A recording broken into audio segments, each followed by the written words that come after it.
Seja bem-vindo à Arena Ambiental, hoje com a presença do engenheiro Wagner Pedrosa, engenheiro químico, sócio-diretor da Papiro Meio Ambiente, e hoje a gente vai falar sobre gerenciamento de resíduos industriais. E eu gostaria de começar essa conversa, e espero que esse bate-papo seja bem esclarecedor, perguntando o seguinte: engenheiro Wagner, quando uma empresa pensa sobre resíduos, sobre gerenciamento de resíduos, qual o maior equívoco dessa empresa? Poxa, Bruno, essa é uma pergunta bastante ampla. Primeira coisa, ela tem alguns segmentos nessa resposta. O maior equívoco que a empresa comete primeiro, coloca um profissional que não conhece dos resíduos que tem lá. Então, tudo vai numa questão de conhecimento. Então, o profissional que vai gerenciar resíduos, ele precisa saber, né, ter a noção de toda a cadeia do que é o resíduo.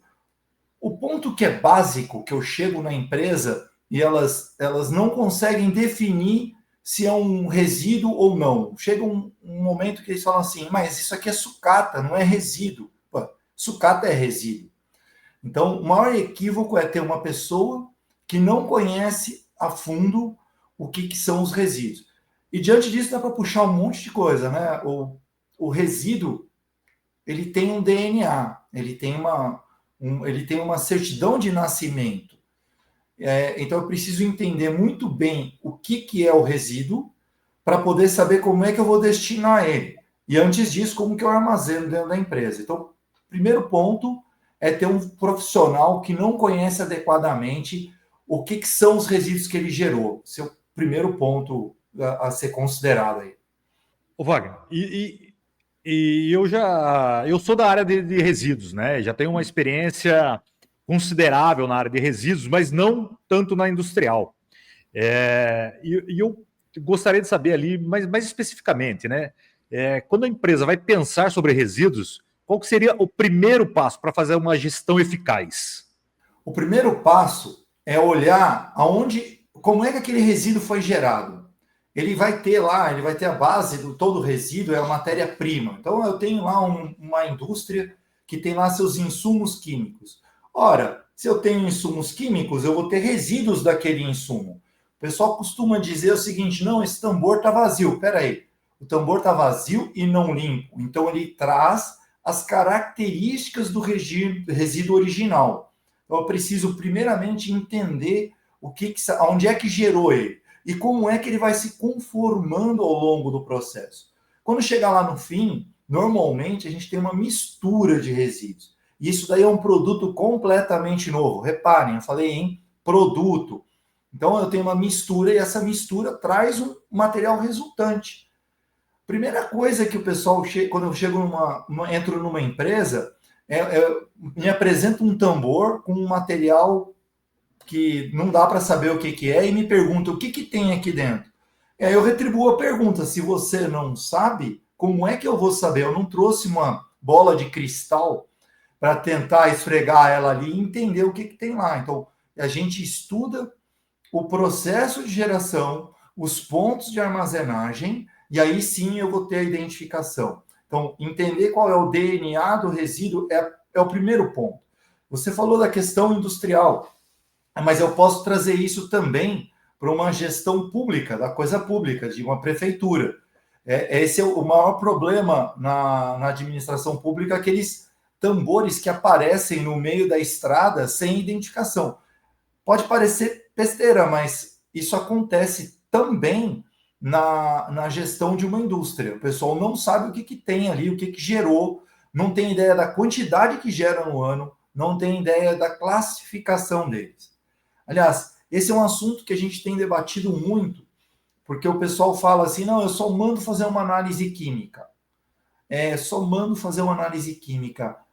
A gente tem mais de 100 milhões de possibilidades de materiais químicos ali. Qual é o custo de uma análise? Quais elementos que eu vou analisar para saber o que tem ali? Então, eu preciso entender exatamente o que tem, que processo que gerou e para onde esse resíduo vai. Então, por isso que eu falei na pergunta anterior que eu tenho que ter um profissional que conheça dos resíduos. E esse daqui é um problema, porque a indústria vai pegar alguém num setor mais humilde e falar, ó, cuida lá dos resíduos para mim. Essa pessoa, ela consegue pôr uma luva, um óculos e manusear aquele tambor, mas às vezes ela nem conhece o processo de geração. Ela recebe aquele material ali que o empilhador deposita num canto e aí dali ele vai fazer o processo de destinação. Então eu preciso entender muito bem a cadeia dele, sempre. Ô Wagner, você disse uma coisa, para mim é assim, essencial, eu escuto muito quando fala de custo, né? Como que a gente consegue quebrar esse paradigma, né? Que a empresa deixa de ver os resíduos como custo e passa a ver isso como oportunidade, né? E assim, você tem vasta experiência e você pode nos dar algum exemplo que seja bacana, assim, seja fácil de compreender. Legal, muito bom. A questão do custo. O maior custo é gerenciar mal. Porque se eu gerencio mal aquele tambor de resíduos, ele vira, tomba, eu gero uma área contaminada, onde tudo aquilo ficou contaminado. Outra coisa, toda vez que você tem uma miscelânea, ou seja, uma mistura de resíduos, quem recebe esse resíduo para coprocessamento, que é queima em fornecimento, ou incineração, que é queima simples, ou até mesmo se você vai colocar num aterro, quem recebe os resíduos, ele olha aquele resíduo e fala, isso aqui está duvidoso, posso ter problema. Ele põe um fator ali e acaba elevando o custo daquele tratamento, daquela destinação. Então, o primeiro fator, se eu tenho uma separação adequada, uma identificação, um processo seguro, quem vai receber o meu resíduo vai entender como um processo seguro. Entendendo que o processo é seguro, diretamente o risco associado cai. Esse é o primeiro fator. Segundo fator, você tendo uma separação clara dos resíduos, você consegue buscar mercados para ele. Ah, o resíduo perigoso não dá reciclagem. Não é verdade, isso daí é mito. A gente tem resíduos perigosos altamente recicláveis. Por exemplo, óleo lubrificante. Óleo lubrificante que você faz a manutenção do trator, do caminhão e tal. Ele tem valor comercial. Um valor comercial agregado muito elevado até. Agora, mistura esse óleo lubrificante com gasolina, com álcool, que é o que às vezes acontece no processo de manutenção. O valor disso cai assim vertiginosamente, então eu preciso tomar esse cuidado. Um exemplo muito interessante, além do óleo lubrificante, é o do solvente usado. Então você tem cabines de pintura, processos de pintura que geram grande quantidade de solvente. Se eu misturar o solvente com resíduos de tinta, provavelmente a única destinação dele vai ser a incineração ou o coprocessamento, que é a queima em fornecimento. Se eu fizer uma separação, né, ou eu ter um solvente sujo com tinta ali, com a cor vermelha, azul, amarela, preta, o que for, né, ele vai ter uma sujidade ali, mas esse solvente tem alto poder de reciclagem. E ele volta de novo para a cadeia. Então, assim, ao invés de você pagar para destinar, você acaba tendo uma receita disso. E aí, então, assim, a gente entra numa cadeia, né, no processo. Eu teria uma reciclagem no coprocessamento, que é o aproveitamento energético, que numa hierarquia de tratamento de resíduos está aqui embaixo. Quando eu vou para a reciclagem, estou lá em cima. E ainda, digo mais, o solvente reciclado, muitas vezes, ele tem um poder, ele tem uma característica melhor do que o solvente original. Você pode achar que é uma besteira, mas não.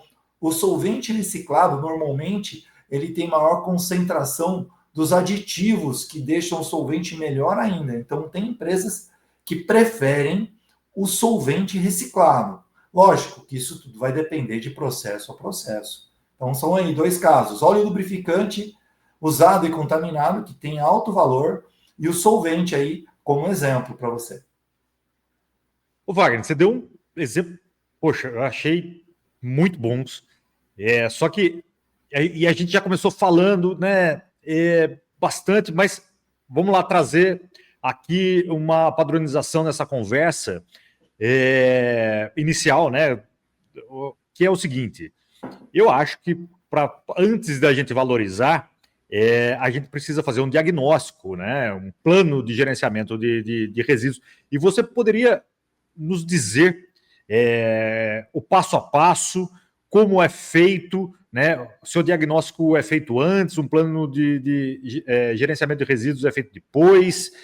Como isso ocorre? Como ocorre essa caracterização? Um pouco de forma técnica para o pessoal. Então, Bruno, é o seguinte: a gente, primeiro, preciso de uma planta, não é uma planta altamente desenhada com um monte de detalhe, não, onde eu preciso entender quais são os processos geradores de resíduos. Lembrando que processo gerador de resíduo vai lá numa galvanoplastia, numa pintura, numa oficina, todas as empresas, razoavelmente, até uma pequena, sempre tem uma manutenção, uma troca de lâmpada. Então, eu vou precisar fazer um mapeamento de onde geram a maior quantidade de resíduos. Entendendo que todo escritório, todo setor que tiver, vai gerar papel, plástico, o resíduo de uma copa, né? Porque o pessoal toma um cafezinho, então vai ter sempre esse resíduo gerado na empresa como um todo. Então, eu preciso levantar, né, aonde são os principais locais de geração. Então, se eu tenho uma fundição, eu vou ter lá areia de fundição gerando num determinado segmento e eu vou ter que tratar ela logo ali. Então, nesse mapão, eu já deixo identificado ali. A lista de resíduos, as empresas, né? Outro dia eu peguei uma empresa que é uma fabricante de papel para fazer um diagnóstico e ela tinha lá mais de 80 linhas de tipos de resíduos. É um negócio assim astronômico gerenciados. A primeira coisa que a gente vai avaliar é até do ponto de vista da destinação. Porque se eu começo a dar muita complexidade no processo de gestão, você não consegue acertar. O que eu quero dizer com isso? Se eu tenho um resíduo que eu dou nome para ele, resíduo 1, resíduo 2, resíduo 3, mas esses 3 resíduos depois eles saem para o mesmo destino, eu tenho a possibilidade de agrupar eles. Lógico, tudo depende de um conceito, né? Eles têm que ser compatíveis entre si, eles têm que ser permitido que eles se misturem. Então, eu faço essa organização interna. Então, nessa empresa que tinha 70, 80 resíduos, eu consegui reduzir para 30. Então, quando você tem uma escala de 30 itens, fica mais fácil. Isso porque a pessoa que gerenciou falou, não, eu quero que mantenha a separação entre alguns tipos lá que eram iguais. Tá? Então, você vai ter numa indústria, você tem na média ali uns de 10 a 20 tipos de resíduos. Deixa eu ser mais claro. Eu vou pegar um outro exemplo. Uma pessoa estava gerenciando os resíduos e ela separou lá resíduos de embalagem plástica. Então, ela colocou lá, primeira linha, embalagens de 5 litros. Na segunda linha, embalagens de 10 litros. Terceira linha, embalagem de 20 litros. A pergunta que eu fiz, ora, você destina para lugares diferentes ou vai tudo para o mesmo lugar? Falou assim, não, eu faço a contabilização disso, mas vai tudo para o mesmo lugar. Eu falei, então, junta tudo, porque senão você traz complexidade no seu processo, tanto de gerenciamento interno quanto de destinação. Então, assim, quando eu falo em agrupamento consciente. Eu não posso, por exemplo, lá na área da manutenção, que você tem aquele pano contaminado com óleo, uma serragem contaminada com óleo, embalagem contaminada com óleo, que é o que mais tem numa manutenção, eu não posso misturar lâmpadas.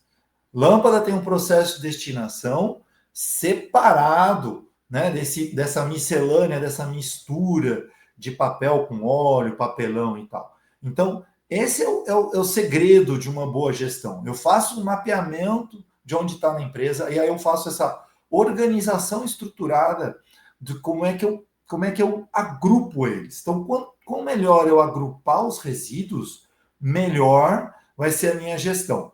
E aí, nisso, volto até para a pergunta anterior, eu consigo reduzir custo. Porque quando eu lanço, né, para um operador de resíduos, que eu tenho tanto de um resíduo, tanto de outro, né, se eu tenho isso agrupado, eu consigo fazer pacotes.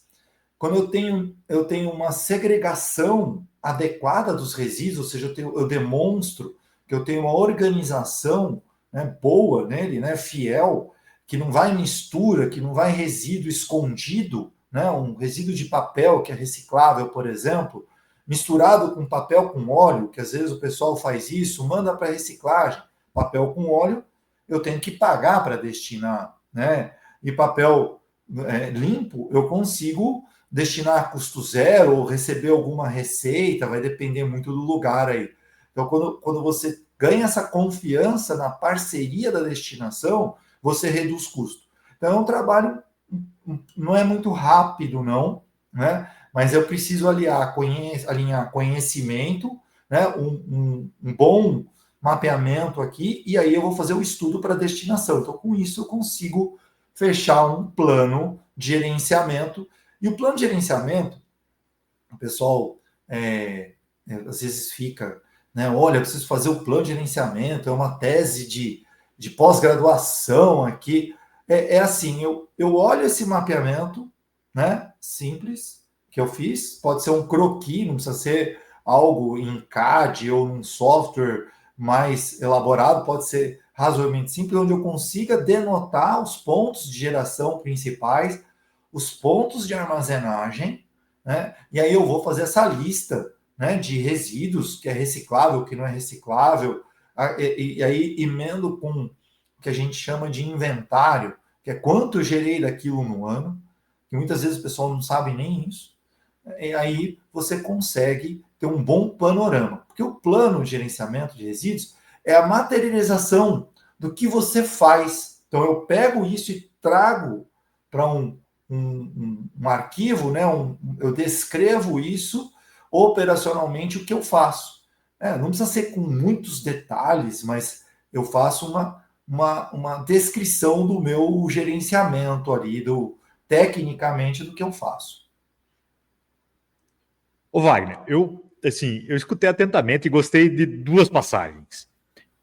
Eu queria falar sobre destinação, ok? Mas antes, você voltou a falar do custo e eu queria, antes da destinação, fazer duas perguntas assim que me veio à cabeça, né? A primeira é como engajar os profissionais da empresa.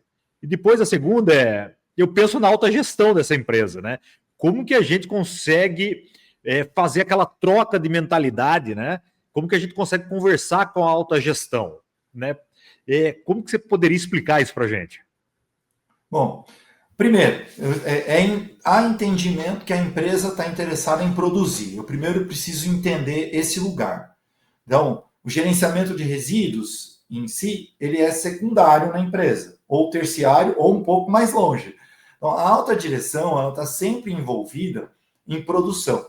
A gente precisa começar a sensibilizar a alta direção. De que forma que eu sensibilizo? Primeira coisa, eu levanto meus custos. Eu faço uma gestão transparente de custos, onde eu mostro para a alta gestão que se eu tenho um acúmulo de resíduos, se eu tenho uma mistura de resíduos, isso sai mais caro. Então, eu tenho a possibilidade, além do custo na destinação, eu mostro assim, ó, se eu tiver isso aqui misturado, custa X. Se eu tiver isso separado, custa meio X, ou seja, eu tenho uma redução e você mostra esse serviço. A gestão de resíduos ela não é o maior custo da empresa, então isso pode não parecer muito significante. Mas aí você mostra, alinhado para a segunda pergunta, é a questão do engajamento. Hoje o pessoal fala muito em ESG, né, ESG ou ISO 14000, essas normas e tal. Então eu consigo mostrar que eu consigo atender melhor a essas normas. Outra coisa ainda, engajando a alta direção, a pergunta que vem quando você tem uma situação que é a qualificação de fornecedores, hoje existe uma pressão das, por exemplo, montadoras. As montadoras pressionam os seus fornecedores para que, além da questão da qualidade, para que elas tratem a questão ambiental e a questão ocupacional também. Normalmente isso vem acompanhado de um checklist, de um questionário, onde o pessoal pergunta, ou seja, o teu cliente pergunta como é que você vai fazer isso. Então, quando você faz uma boa gestão de resíduos, você mostra para a alta direção, primeiro, eu tenho custos evitados na destinação. Eu tenho uma melhor imagem junto aos meus clientes. Terceiro, Se eu tenho uma boa gestão de resíduos, eu consigo reduzir o impacto de acidentes. E aí eu venho para uma parte ocupacional, porque a gente tem, às vezes, uma mistura de resíduos. A gente tem no Brasil um exemplo do maior acidente nuclear urbano do mundo. Deixa eu contar um tiquinho aqui, um espaço. Para quem não conhece, para quem está em outro país. A gente teve lá em Goiás, Goiânia, um consultório médico lá que tinha uma cápsula, um aparelho de raio-x, e ele deu aquele aparelho de raio-x para o carroceiro. Esse carroceiro foi no ferro velho e abriu essa cápsula a marretadas. Gente, ali tinha da ordem de 700 gramas de Césio-137. Além do desastre em si, nuclear, isso gerou mais de 6.000 toneladas de resíduo nuclear, que tem que ficar armazenado por, sei lá, 500, 1.000 anos isso. Então, olha o impacto de uma mixaria de 600, 700 gramas de um material, o impacto que trouxe. Quantas clínicas tem? Quantas empresas têm um aparelho de raio-x para avaliar seus funcionários? Vamos pegar lá, eu tenho alguns outros pormenores possíveis. Então, eu vou sempre tentar, na alta direção, entender o custo evitado demonstrado isso. A segunda parte da sua pergunta é a questão do engajamento. Eu inverti um pouquinho ela aqui. O engajamento do pessoal, das pessoas, né, que as empresas são compostas de pessoas, ela não é muito difícil, na minha opinião. A gente faz campanhas, a gente faz identificação, treinamento o tempo inteiro. Então, o que eu percebo?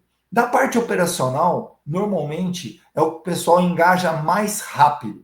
Quando eu demonstro para eles, né, para esse pessoal, que a gente tem um processo de coleta seletiva, o papel para onde vai, o plástico para onde vai, eu começo até a fazer campanhas de educação. E é muito interessante, porque esse pai, essa mãe de família que está trabalhando na empresa, tem lá seus filhos na escola. Então ele começa a ver a empresa falando em coleta seletiva e o filho deles, em idade escolar, também traz esse assunto para dentro de casa, aqueles trabalhos. Então a gente acaba gerando um engajamento. Existe uma situação interessante que algumas empresas fazem, e aí vai tudo, é lógico, da ideia, do conceito. Algumas empresas pegam os resíduos de papel, de plástico e doam para cooperativas. Super legal, porque a receita ela é simbólica, né? De papel, plástico, né? Às vezes depende da questão dos metais, que às vezes uma empresa que gera pouco metal acaba doando isso também.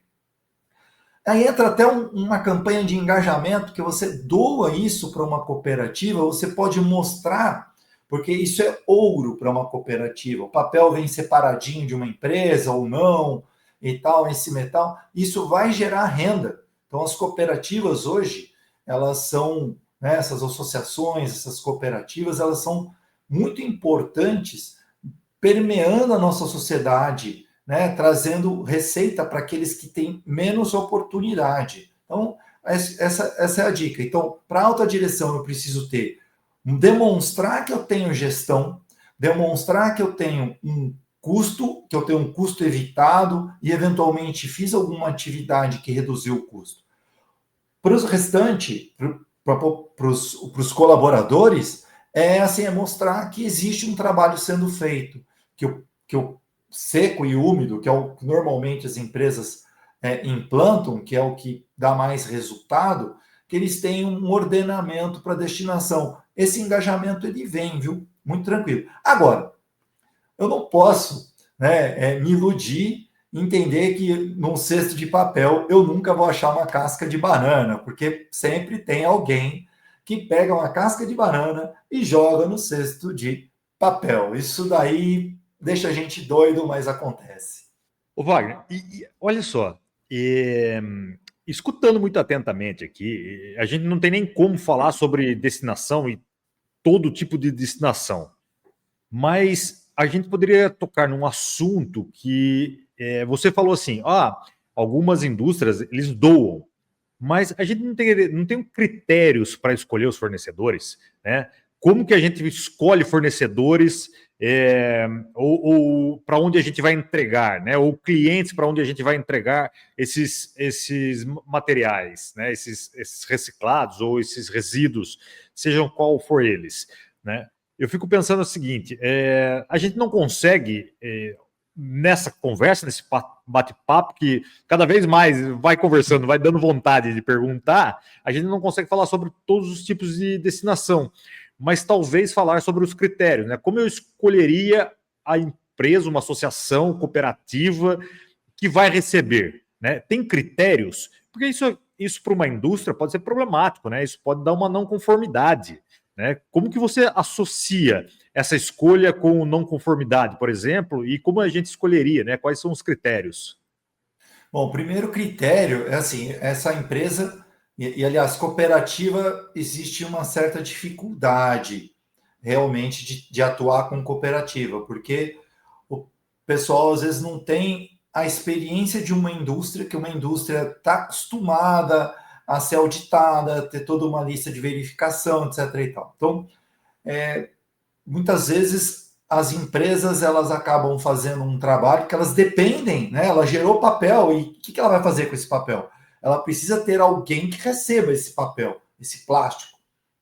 Muitas empresas têm feito um trabalho de deslocar os próprios técnicos para ensinar os cooperados a trabalharem. Isso é muito comum.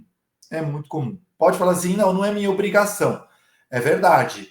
Mas você depende daquela ponta em si. Mas assim, como é que eu escolho? Primeiro, a empresa que eu escolho, que vai receber o meu resíduo, ela tem que atender às leis.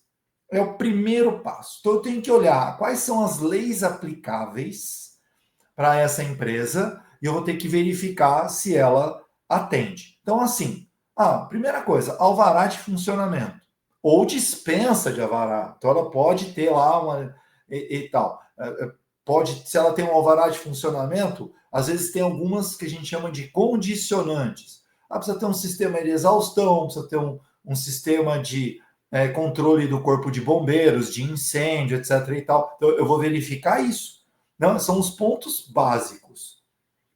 O segundo ponto, né, eu fui bem simplista aqui, mas depende tudo do município onde está instalado, qual é a carga de leis e qual é o processo. As cooperativas, normalmente, elas, se for papel, plástico, tal, elas têm várias dispensas. É muito interessante uma visita a essas empresas, porque aí eu vou olhar, né, ver o que eu senti a organização delas. Entende? Preciso, isso é muito bom, porque às vezes eu posso ignorar isso, falar, não, está vindo só meu papel, meu plástico aqui, só que as leis ambientais, elas se sobrepõem. Então, se eu mando um resíduo para uma cooperativa, essa cooperativa, ela descarta de forma inadequada, né, o fiscal, né, o poder público, vai achar esse material num lugar incerto, e aí vai buscar o gerador. E o gerador tem responsabilidade, sim, em toda a cadeia. A gente falou da cooperativa, mas se eu quiser mandar resíduo para coprocessamento, que é queima em fornecimento, para incineração ou para aterro, eu preciso sempre escolher. Como é que a gente faz isso? Primeiro, né? Eu olho a documentação técnica da empresa. Segundo, se possível, através de uma visita, auditoria. Terceiro, e isso vai depender muito do seu resíduo. Tem empresa que chega a colocar chip no transporte, ou seja, eu acompanho o percurso do transporte. Eu já vi casos de indústrias que chegaram a ter um resíduo que era um produto de limpeza e aí pagaram todo o processo para destinação, para queima desse produto, porque não poderia entrar no mercado comum. E aí você teve, né, colocaram um chip na carga e aí foram descobrir que a carga estava sendo descarregada no mercado, num mercadinho. Acionaram a polícia chegou e fez todo um processo.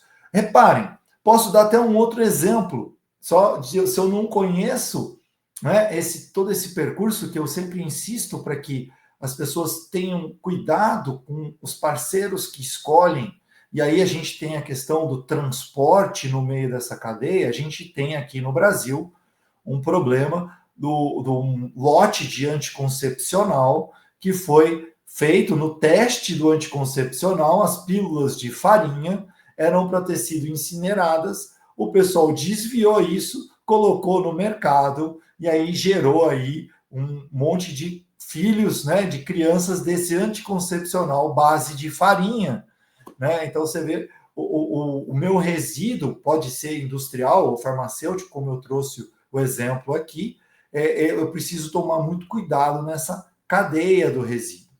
Ô Wagner, eu ia pedir para você contar um caso, mas você já se antecipou e já contou o caso que eu achei, assim, quase assustador o que você está me dizendo, né? Mas você falou de ISO e me veio à cabeça outras perguntas. Bom, eu gostaria de sair um pouquinho aqui da conversa e voltar na parte de gerenciamento, porque com tudo que você disse, me fez pensar. E o que eu pensei? Olha, para fazer todo esse gerenciamento de resíduos, talvez eu precise de tecnologia, ok? Ou rastrear esses resíduos, né? Porque você falou lá do chip do caminhão. Como que ocorre esse rastreamento? Como que as empresas fazem atualmente? A maioria das empresas não o faz, fica no risco. Algumas poucas empresas investem nisso, normalmente quem já teve algum tipo de problema. Esse chip você consegue comprar no mercado, você é uso único, né? Porque você coloca no caminhão sem o caminhão saber. Existem empresas que tem empresas que têm o veículo monitorado, e aí você pode solicitar, aí vai ter uma questão de parceria, se você consegue ter acesso ao percurso desse veículo, né, como que ele vai ser. E eu já vi até empresas que fazem periodicamente, eles pegam um veículo, põe uma pessoa da segurança e faz uma perseguição do veículo, ou seja, o veículo, o caminhão vai sair com o resíduo daqui da minha empresa hoje, sem ele saber, você põe um carro para seguir esse caminhão, sei lá, de 10 saídas no mês, você faz uma a cada 3 meses, né? Porque seria um custo muito alto, mas a gente tem que julgar o risco disso. Como eu falei, olha lá, o Césio 137, um mega exemplo, essa questão do anticoncepcional que foi para o mercado. Né? Você vai, quem tiver a oportunidade de visitar um incinerador, você vai achar lá chocolate. Você fala assim, puxa, esse chocolate aqui tá íntegro. Então, você vê fardos e fardos, né? Pallets e pallets de chocolate. Se isso cair no mercado, né? Qual é o ônus disso? Porque ele pode ter uma contaminação. Se esse chocolate, né, for colocado no consumo, a pessoa passar mal, quando chegar lá num fiscal, num agente fiscalizador, ele vai olhar a embalagem. Então, ele vai rastrear quem fabricou. Pronto.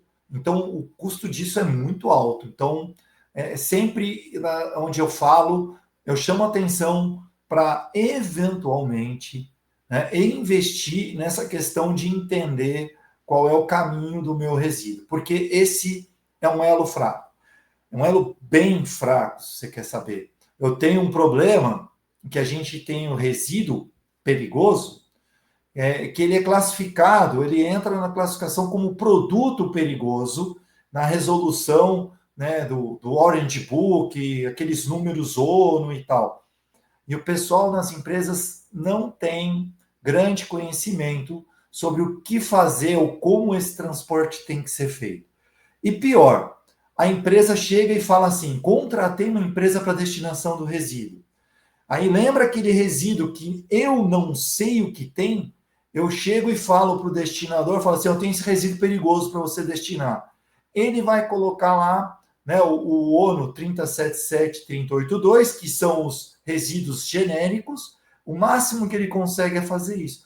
Lembrando que se eu tiver um resíduo de ácido sulfúrico, ácido clorídrico, que é comum em uma decapagem, Eu não posso usar essa classificação, eu tenho outra classificação possível. E aí, num eventual acidente com este veículo em transporte, a gente tem uma situação mais delicada aí.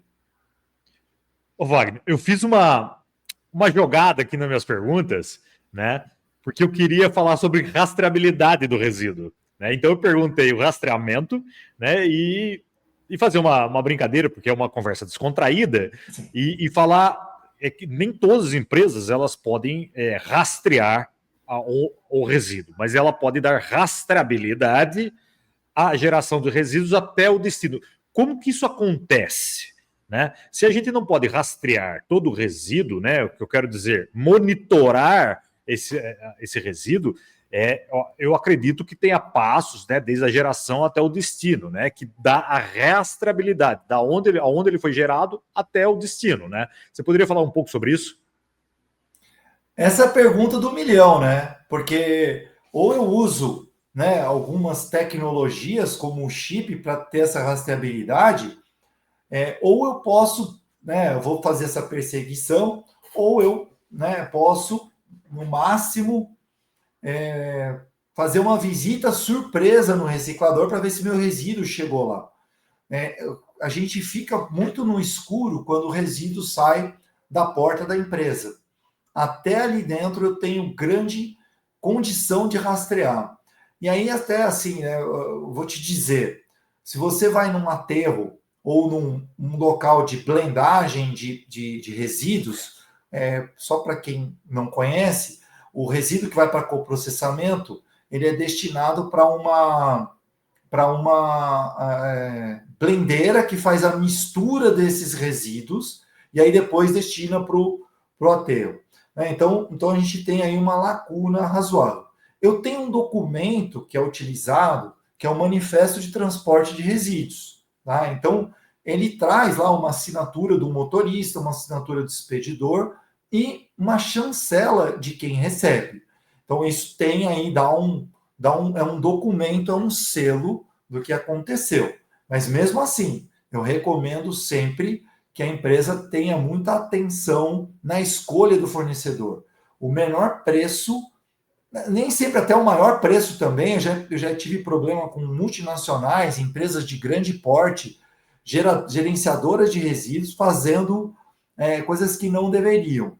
Então, hoje, a gente tem a questão do MTR, que no Brasil, desde 2020, 2021, entrou o MTR online, que deu aí uma assertividade nesse processo, né, de rastreabilidade, de entender aonde é que estão os resíduos. Quando não tinha, a gente fazia um papel em 3 vias lá, cada um assinava e depois voltava. Se como a gente está falando para outros locais, né? Você faz um papelzinho com 3 vias. Uma fica no gerador, uma no motorista, no transporte, e uma no destino, que volta a fotinho dele lá para você dar baixa nessa guia toda aí. O Wagner, e pensando no que você está dizendo, né, e tudo que você disse até agora, eu imagino, né, assim, eu sou da área, venho da área de resíduos urbanos, né, que o conceito de economia circular ele é muito presente, tá?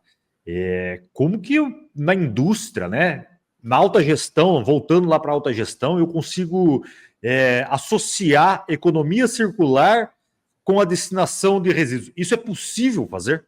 É possível. A gente vê, em alguns casos, o pessoal substituindo o tambor. O tambor, às vezes, é mais complexo de você reutilizar ele. Você usa aqueles containers. Então, você faz uma negociação entre a chegada do produto para que ele venha em menos embalagens, ou seja, a granel, quando possível e tal. Então, eu tenho uma circularidade, ou seja, um retorno dessas embalagens. Isso no processo produtivo. Pegando a sua pergunta, né, trabalhando um pouquinho ela, eu poderia pensar em economia circular no que eu coloco no mercado.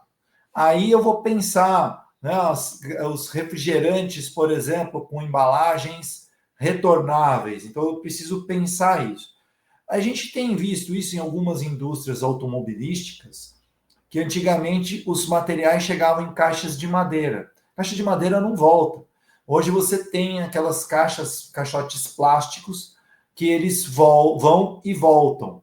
Você tem racks de transporte de peças. Então, isso minimiza muito, melhora a gestão operacional e minimiza muito a questão dos resíduos. Pensando em circularidade, muitas empresas elas têm às vezes uma geração grande de madeira, e aí, vou destinar essa madeira. Ok, mas se ela pega e faz uma mudança, isso não é barato, não é fácil, na caldeira a gás natural, e aí eu vou fazer o seguinte, eu vou usar biomassa. Então, essas têm sido as sacadas internas. É diferente a economia circular quando eu penso num processo produtivo do que dos produtos que eu coloco no mercado. Então, ela tem aí uma disparidade conceitual. Obviamente, a gente tem vários pontos a serem colocados. Muitas vezes a gente tira as embalagens, então eu tenho materiais a granel, onde o caminhão vem e traz óleo lubrificante, combustível, solvente a granel, então eu evito isso. Pensando na gestão de resíduos, a gente sempre fala assim, usar big bags, porque um big bag comporta aproximadamente 4 tambores. Então eu reduzo peso, porque cada tambor pesa na ordem de 18 a 25 quilos, o tambor vazio, e o big bag não pesa 1 quilo. Né? E aí eu tenho uma massa de resíduos de 4 tambores, equivalente a 4 tambores dentro de um big bag. Então, quando eu falo em massa, né, em quantidade, eu reduzo, né, tenho ganhos ambientais aí grandiosos. Ô Wagner, olha que interessante. Eu tive um bate-papo, né? Agradável, como a gente estava tendo aqui, com uma usina que faz o uso do bagaço da cana para gerar energia, ok? Mas foi a conversa que eu tive, né? Que ela vai para o ar logo. Mas eu queria saber do Wagner ali, o que você acha que é tendência e quais são as melhores práticas, assim, né? Ou inovações que são tendências. Voltei a usar tendências, mas o que é tendência para a indústria brasileira? O que é tendência para o uso de inovações ou de tecnologias? O que você poderia falar para a gente, né? Ou você pode citar algumas inovações que são legais, assim, né? Eu sei que existem muitas, mas para trazer para o pessoal, assim, conceitos bacanas. Bruno, essa pergunta é a questão da inovação, ou então a questão de equipamentos. Eu sou um pouco prático. Eu prefiro o simples. Então, você ter contentores simplificados, coleta seca e úmida dentro da empresa. Você tem condições, né? O simples é o que é mais fácil de implantar, que eu tenho menos impacto lá com a direção. Então, você implantando uma boa gestão interna, eu praticamente não preciso investir. E eu tenho bons resultados, tá? Normalmente a gente consegue ótimos resultados sem uma necessidade de grandes investimentos. Então, fala assim, vou precisar de uma inovação na indústria. Não, eu não preciso de reescrever, né, todo o caminho. Eu posso usar o que eu já tenho. São tambores, big bags, tudo isso organizadinho. Inovações que tem, assim, você tem condições, né, de telões de informações aos usuários. Aí sim a gente tem as chamadas, porque aí você tem videoaulas, né, você tem materiais que são transmitidos, e é porque tudo isso vai convergir para uma questão de conhecimento para uma boa segregação interna. Inovações, assim, são poucas que são mais interessantes, como rastreamento, né, que são opções. A gente tem tecnologias que empresas de grande porte utilizam, que é a secagem de resíduos, por exemplo. Então, eu implanto um secador de lodo, então eu desidrato ele, eu diminuo o peso. Aí sim você tem um grande ganho. Tecnologia, Bruno, a gente usa mais, é mais interessante na coleta pública, que é o que você trabalha. Na indústria, arroz com feijão. E esse básico você consegue atuar muito bem. Olha, eu tenho mais de 20 anos de experiência aqui. A gente entra, eu sempre falo, abaixa, vai com tranquilidade, que o arroz com feijão ele serve muito bem. Tá? Então é uma boa segregação e tal. Qual é a tendência que está acontecendo? A tendência que a gente tem visto, a gente tem uma coisa que está acontecendo bem forte aqui no Brasil, que é a implantação da logística reversa. Aí está acontecendo uma inovação interessante. A inovação nos tipos de embalagem, porque se eu tenho menos embalagem, eu preciso compensar menos. Porque eu sou responsável, como fabricante, eu sou responsável pelo material que eu coloco no mercado. Então, eu dou o exemplo sempre do shampoo. Então, se eu fabrico shampoo, coloco esse shampoo no mercado, o shampoo vai ser consumido, não vai ter retorno. Mas a embalagem, sim. Se eu tiver uma embalagem que ela for retornável, ou se eu tiver uma embalagem com menos massa, mais biodegradável, eu tenho todo um ganho, e aí eu entro na questão de economia circular. Então, esses sim estão acontecendo. E aí, diante disso, da questão da logística reversa, a gente tem várias empresas surgindo que elas têm o contexto de certificação. Então, elas vão certificar que aquelas cooperativas coletaram aquele plástico, e aí as empresas vão lá e compram os créditos. Então, isso sim tem acontecido desde 2018, mais forte aqui no Brasil. É um modelo diferente de Portugal, é um modelo diferente porque a gente tem que entender que, né, a dimensão sociocultural da dimensão transcontinental aqui do Brasil, né, a gente tem essa peculiaridade que trava, né? Então eu tenho São Paulo, a cidade de São Paulo agora acabou de chancelar que tem aí a coleta seletiva na via pública 100%. Não tenho certeza se é 100% não, mas ok, está declarando isso. Então, eu tenho condições diferentes, né? Quando eu penso no estado, né? O estado de São Paulo, ele tem áreas mais ricas, mais pobres, então eu tenho mudanças aqui. Nesse contexto todo, voltando à questão da logística reversa, a gente tem uma situação nova, onde as empresas, elas têm objetivos e elas, se elas não atingirem esses objetivos, elas vão pagar por isso.